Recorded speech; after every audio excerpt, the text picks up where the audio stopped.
WhatsApp and welcome to everyone. आज के इस वीडियो में हम डिस्कस करेंगे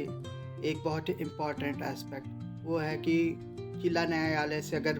आप मुकदमा हार जाते हैं तब क्या करना होगा। मगर उससे पहले यदि आप इस चैनल पर नए हैं तो चैनल को ज़रूर सब्सक्राइब कर दीजिएगा। बगल में नोटिफिकेशन का बेल है, ज़रूर दबा दीजिएगा ताकि आपको हमारे लेटेस्ट वीडियोज़ की अपडेट्स मिलती रहे। तो पहले तो मैं आपको ये बताऊंगा कि ये जो जिला न्यायालय है, डिस्ट्रिक्ट कोर्ट, ये क्यों इतना ज़्यादा इम्पॉर्टेंट फॉरम होता है, और फिर मैं आपको बताऊंगा कि क्या क्या सतर्कता बरतनी पड़ती है। ऑन द सेम टाइम मैं आपको ये बताऊंगा कि अगर मुकदमा आप हार गए तब आपको क्या करना होगा।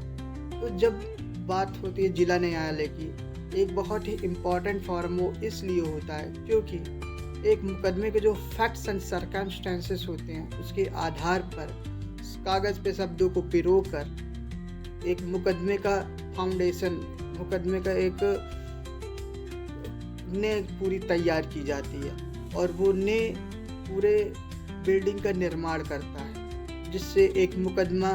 कि कितने अच्छा मेरिट्स और डीमेरिट्स बनेगा वो उसी फैक्ट्स एंड सर्कमस्टेंसेस के बेसिस पर, फाइल प्रिपरेशन के बेसिस पर होता है। तो इसमें कौन कौन से मुकदमे जो है वो कितने अच्छे तरीके से मेरिट्स आ सकता है, वो लोअर कोर्ट्स जो एडवोकेट्स होते हैं उनके स्किल के ऊपर डिपेंड करता है। और यदि अच्छा से अच्छा भी मामला है, अगर वो कागजात रूप पर ख़राब हो गया है या उसमें कुछ दम नहीं रह गया है, तो फिर हायर कोर्ट में इसके बहुत ही ज़्यादा लाभ मिलने के चांसेस बहुत कम हो जाता है। तो इसीलिए जब लोअर कोर्ट में ही कोशिश करना चाहिए कि ढंग के एक अच्छे वकील को ही काम दें और उनको ही से ही काम कराएं, ताकि आपका जो लोअर कोर्ट का मैटर है वो कहीं से ख़राब ना हो।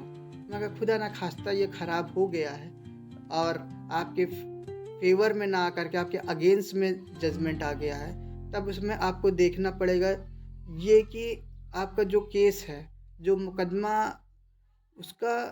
कौन से नेचर से वो डील करता है। क्या उस पर स्टैट्यूटरी प्रोविज़न जो है वो अपील होगा या रिवीजन होगा। जिस मामले में अपील होता है उस मामले में रिवीजन नहीं होता है, और जिस मामले में रिवीजन होता है वहाँ पर अपील नहीं होता। तो कोई ऐसा मामला जहाँ पे अपील होना है तो फिर आप हायर कोर्ट में जाएं और वहाँ पर जो लोअर कोर्ट के जजमेंट है और वो उसको एनालिसिस करते हुए, उस पर ग्राउंड्स बनाते हुए उसको देखें कि कौन से जजमेंट पे, उस जजमेंट में कैसे एविडेंसेस का जजेस ने अप्रिशिएट किए हैं, और उनमें से ही ग्राउंड्स बना करके हायर कोर्ट में जब आप जाएंगे तो हायर कोर्ट में उसी लोअर कोर्ट के जजमेंट को चैलेंज करेंगे और एविडेंसेस को सही से प्रॉपरली स्क्रूटनाइज नहीं किया है ये ग्राउंड लेंगे और ऑडी अल्ट्रम पार्टम listen to the board decide, इस प्रिंसिपल ऑफ नेचुरल जस्टिस का वायलेशन किया है लोअर कोर्ट के जज ने, ये भी एक ग्राउंड रहेगा। फिर ऑन द सेम टाइम आपको ये भी ध्यान रखने की ज़रूरत है कि जो वकील है और जिसको आप चूज़ कर रहे हैं वो वहाँ पे उसकी जो कॉम्पिटेंसी हो वो अच्छी हो, वो उसका जो स्किल हो वर्किंग वो काफ़ी शानदार हो, प्रेजेंटेशन स्किल हो या ड्राफ्टिंग स्किल हो। उसके लिए आप पहले से आप किसी भी ऐसे ही वकील के ऊपर अंधा विश्वास करते हुए ना जाए, बल्कि आप ये देख लें कि वो जो हायर कोर्ट में जो वकील साहब बैठे हुए हैं वो कौन से नेचर से रिलेटेड काम करते हैं, और वो जो काम है वो पहले क्या आपके जो काम है उस चीज़ से रिलेटेड पहले भी कोई काम करवाए हैं या नहीं करवाए। अगर काम कराए हैं तो फिर आप पता लगा लें कि ये जो इनका काम कराएं, और हो सके तो उनके क्लाइंट का नंबर ले लें,